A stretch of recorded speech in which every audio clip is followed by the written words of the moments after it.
Now, the impact of long-term capital gains and talking about the indexation benefits after those benefits on property sales have been eliminated in the union budget this year that the Finance Minister Nirmala Sitharaman presented. We had a chance to speak to several members of the sector. In fact, Ashok Tyagi had his perspective from the DLF side. Feroz Aziz from the financial side, from Anand Rathi Wealth. Feroz Aziz had a word about this as well.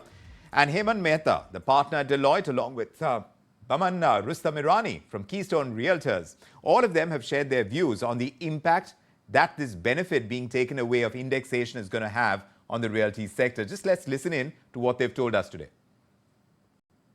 Asset allocation will not change. When I meet an HNI, we have 10,382 families. If I look at their current asset allocation, which we gather information, including real estate, the average 1/3 money is already in invested real estate other than the homes they live in.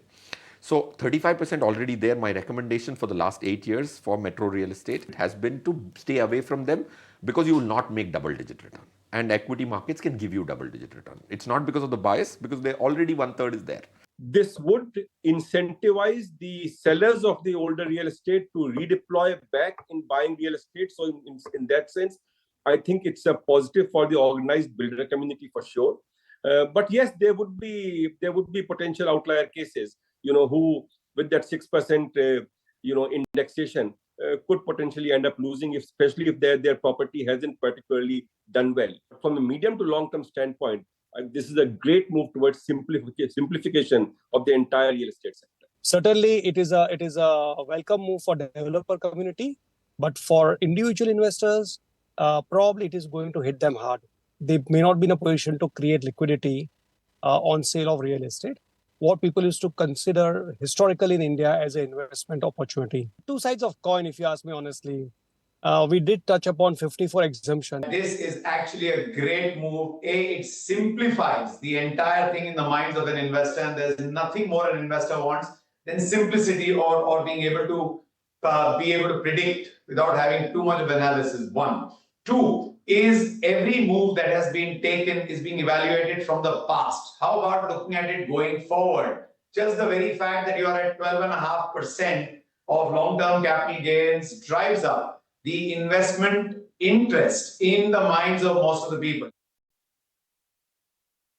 So there you have it, the impact playing out on the realty sector, taking away indexation. Meanwhile, sources from the Finance Ministry are saying that a review of the capital gains tax announcement made in the union budget this time, any rollback of that is rather unlikely. And that's what my colleague Sumit Chaturvedi has found out. In fact, he's joining us right now from Delhi. Sumit, tell us what you picked up on this. Any possibility of a review? It seems not. Well, absolutely. Well, overall, the Finance Ministry is of the view that there is no likelihood, there is no review of this capital gain tax announced in budget yesterday. For now, well, clearly it's a very well thought of decision that has been taken in the budget yesterday. Well, capital gains are the gains that are laid on capital assets. Well, they have been levied, increased from 15% to 20%. Markets tanked yesterday. Initially, they came back, then recovered. But today also they were under pressure. Sensex also closed with losses of few points, 200 points around. So that was again some point of that attributed to certain decisions. However, Finance Ministry sources have clarified there is no chance of those decisions being reviewed currently, and that is something which is very well thought of decision that has been taken in the budget.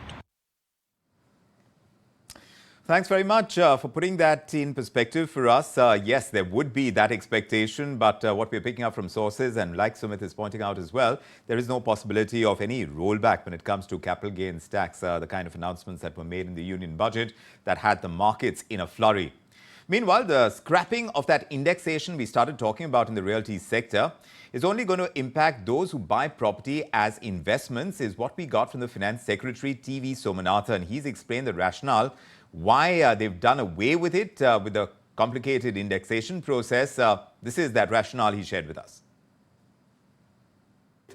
If you invest in real estate only for the sake of your own home, then you have a rollover provision which is there. You don't need to pay tax on your real estate gain. You can roll it over into another house. You can do it for values up to 10 crores. So if we are talking about individual middle class investors having a house, they don't even need to pay a tax when they sell their house because there are rollover provisions through capital gains bonds, there are rollover provisions through buying another property. So that is not what we are talking about. We are talking about people who are looking at it as an investment. If you're looking at it as an investment, then what rate of return do you expect from real estate? I presume you are looking for something more than a fixed deposit. So if a fixed deposit is giving you 7 to 7.5%, I don't think you would buy a property for that rate of return. So you're looking at something which is substantially higher, which is 11%, 12%, 13, 14, 15, 20. Anything above approximately 10%, and if you take inflation at 4 to 5%, 12.5% is not higher than what you would get. But if you're assuming that property will grow at a very low rate, then perhaps the loss of indexation may result in a higher tax than in a 12.5% rate. But otherwise, 12.5% is far lower than 20%. Yes, there is no indexation, but it's 12.5% of a larger gain instead of 20% of a smaller gain. And we have a number of calculations. It's my rough calculation. If you have a rate of return above 10% and definitely above 11%, then you are better off with 12.5 on the nominal than on 20% on the real gain. So yes, we are decoding the exact impact of the union budget. But meanwhile, those minor changes that have been made in personal income tax for the middle class in the new tax regime, with the maximum savings of about 18,000 rupees a year, we are talking about income above 15 lakhs. That is still being taxed at 30%. So the question this begs is the middle class versus taxation in the country turning out to be a losing proposition for the middle class? So can a monthly saving of about 1,500 rupees actually go ahead and boost consumer confidence? Will it help propel the economy? Let's discuss the possibilities. Pratap Singh is a senior bureaucrat and he's a principal commissioner of income tax.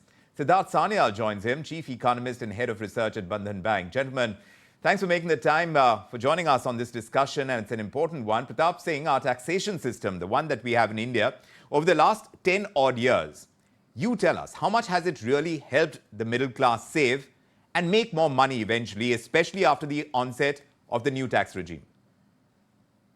Vikram, if we analyze the whole thing deeply and in detail, middle class has been the maximum beneficiary of whatever economic steps or taxation steps the government has taken over a period of time. So if we come to the present budget, there are certain tax benefits which have been announced by the government, but there are lots of indirect benefits which are intended for the middle class. So whether it is in terms of job creation, whether it is ELI scheme, whether it is in terms of skilling, educational loan, skilling loan, mudra loan. So all these steps, and whether it is things like providing urban homes and homes in rural areas also, all those things are intended towards benefit of middle class in middle to longer term. So immediately, if we see in terms of tax benefit, there are two important changes on account of which one is this standard deduction and another is some tweaking in tax slab rates. So there is the benefit of 17,500. But if we see overall the kind of economic activity which is going to be generated in due course, in terms of employment creation, in terms of GDP growth, in terms of providing credit to the middle class by the banks.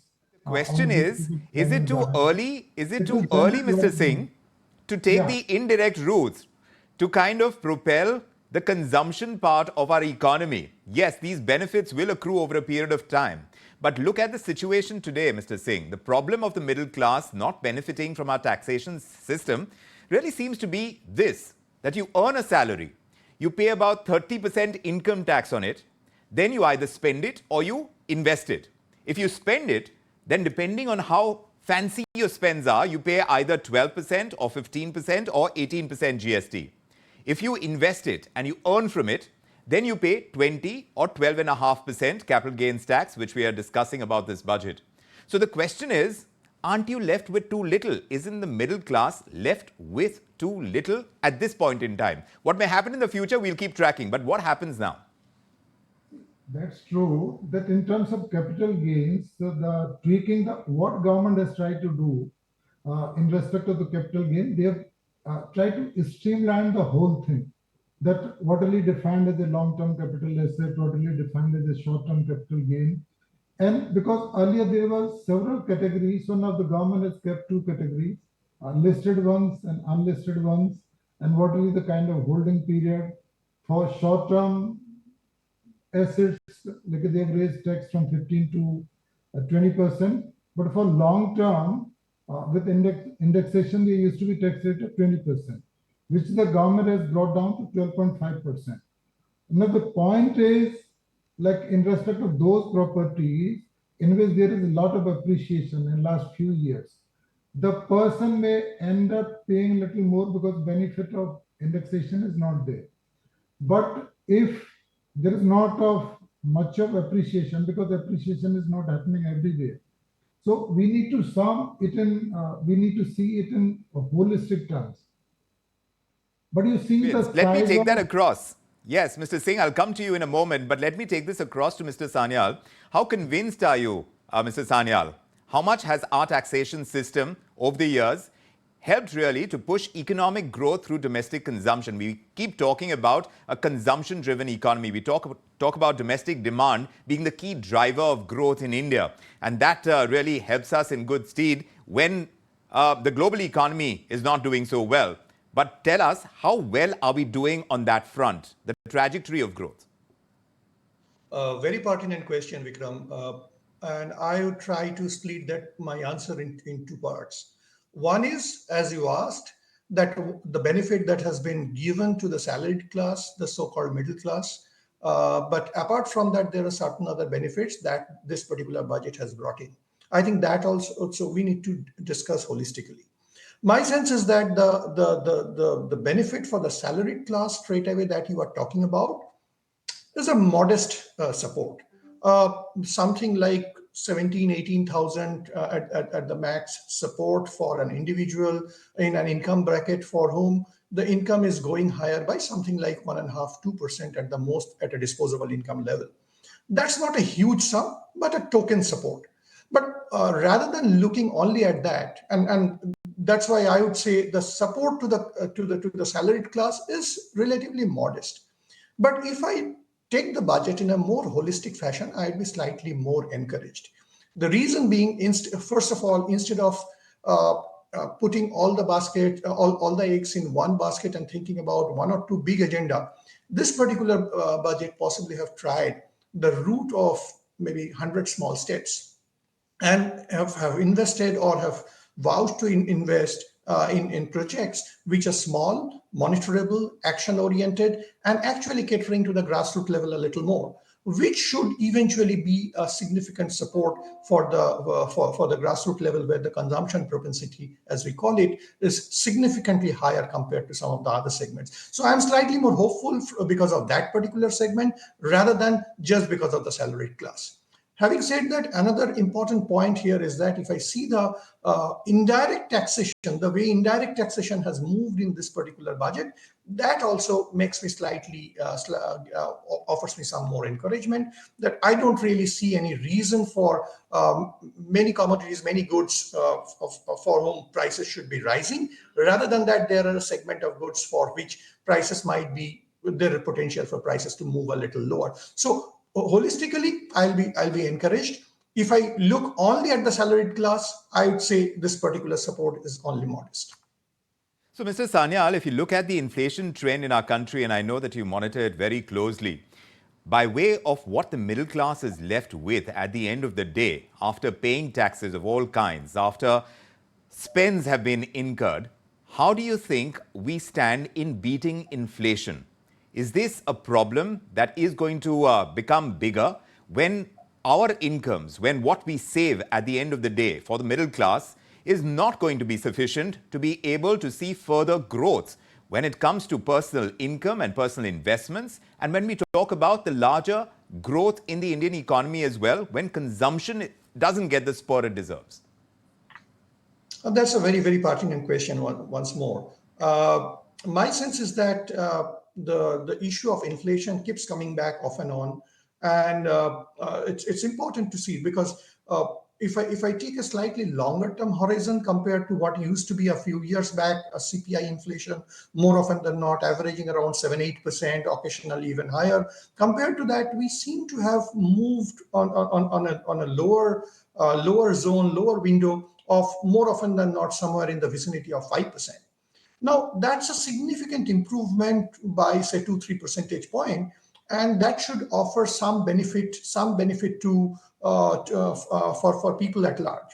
Having said that, another very important phenomena which one can see at this juncture, that the element of volatility in case of food prices because of frequent weather aberrations in every parts of India and as well as every parts of this planet. What we are seeing at this moment, food inflation has become slightly more erratic. I think the issue is that the headline inflation is capturing the number in terms of the cost of living for the entire country and the entire population. But if it is if the food inflation strikes us, then the problem is slightly more for the poorer section of the population, and actually a section where the consumption propensity is significantly higher. So this particular situation is tricky. Now, how exactly we answer that? We cannot really solve the problem of weather-related aberrations overnight. I think there the government's approach of late had been pretty meaningful, that they seem to be investing a lot more in terms of some of the areas such as rural infrastructure, agro infrastructure, storage. Even in this particular budget, we have seen announcements in terms of investing in research in agriculture, investing in terms of research in weather-resistant crops, etc., etc. These things do not show you result overnight, but these are some of the very meaningful long-term steps which we got to see. So hopefully we deliver on those steps, and that should yield us some good result. All right, fair enough. But Mr. Singh, you were talking about job creation and you're talking about indirect benefits as well that you've spoken about in this budget.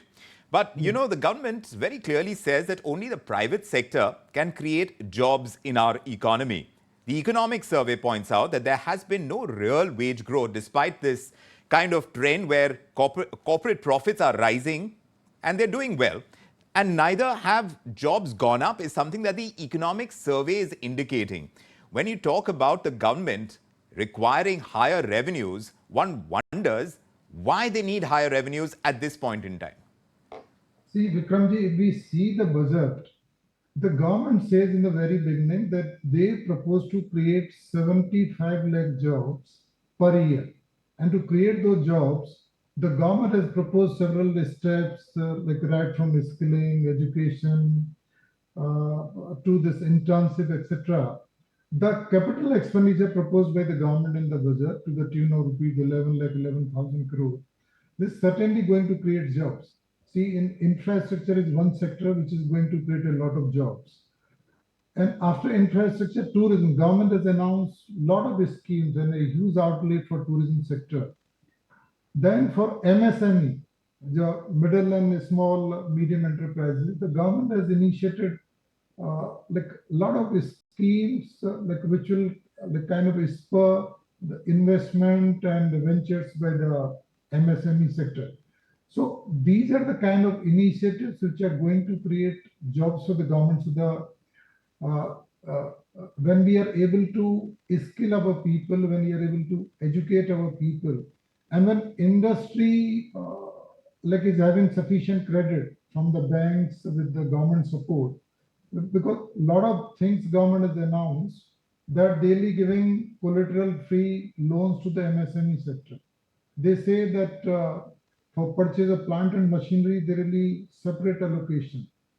And then there is housing sector, etc. Housing sector is one sector which creates a lot of job for unskilled and semi-skilled people. Yes.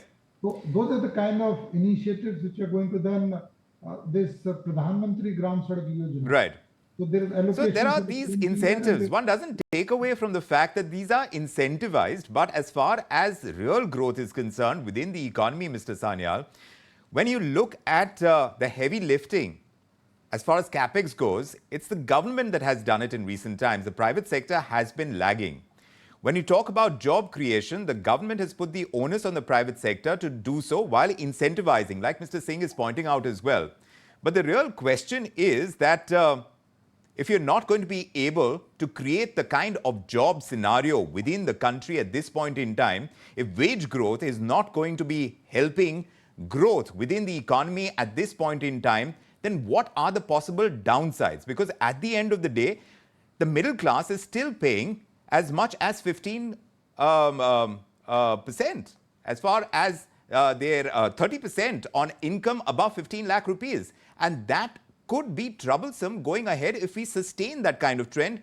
Don't you think the economy and the spurt that it requires is going to need to change that trajectory of charging tax on the income that the middle class makes? Well, Vikram, I tend to put it this way. We are going through a phase, or we are entering a phase in the overall development cycle of the country, where we will possibly do a better job in terms of focusing more on employment opportunities or opportunities and environment of getting gainfully employed, not necessarily going to one particular office, drawing one particular salary from one particular place. Now, if you see holistically, there are certain this old school jobs are becoming much less in number. But having said that, there are certain new variants of jobs or for people to be gainfully employed at various socioeconomic strata. They are emerging. I think we need to take a holistic view in terms of taking that into account. For example, I'll not necessarily see in one particular district how many government jobs in this particular year or in the next year is getting created. But if in and around that particular district, fantastic tourism opportunity is getting created, and a lot of private sector entrepreneurs and even one-man units are also getting engaged meaningfully, I think that's a very significant step. Now, I'm not saying that we should be completely happy with that particular approach only, but we have to take a holistic picture. And my sense is that quite a few of this kind of opportunities are getting created on a regular basis. Now, the interesting thing is all kinds of cycles, technology, business cycles, business models, all these cycles are becoming much shorter in nature. Earlier, possibly one particular business model we used to serve maybe 50 years back. For 30, 40 years, one particular person could be in one particular profession and one particular kind of business or activity for his or her whole life. Now, that particular cycle has possibly become 5, 7 years, 10 years. So he would have to innovate himself, she would have to innovate herself, and we have to move on. But overall, if we see those opportunities are coming up in a nice way, it's up to us also to capture on those opportunities and see the picture in a slightly more holistic way. Well, you know, gentlemen, the qualitative aspect of growth in the Indian economy is going to be determined by how much our tax system really helps incentivize the taxpayer to save, to invest. Is it doing enough for healthy growth, giving more control to taxpayers to plan their finances, to spur consumption every passing budget? Now, that's a question we're going to keep raising through ET Now with the Finance Minister. But for now, that's where we are leaving it. I thank Siddhartha Sanyal and Pratap Singh for joining us with their take and their perspective on this on India Tonight. Pleasure having you with us, as always. Thanks for making the time. If you like this video, then like, share and subscribe to ET Now.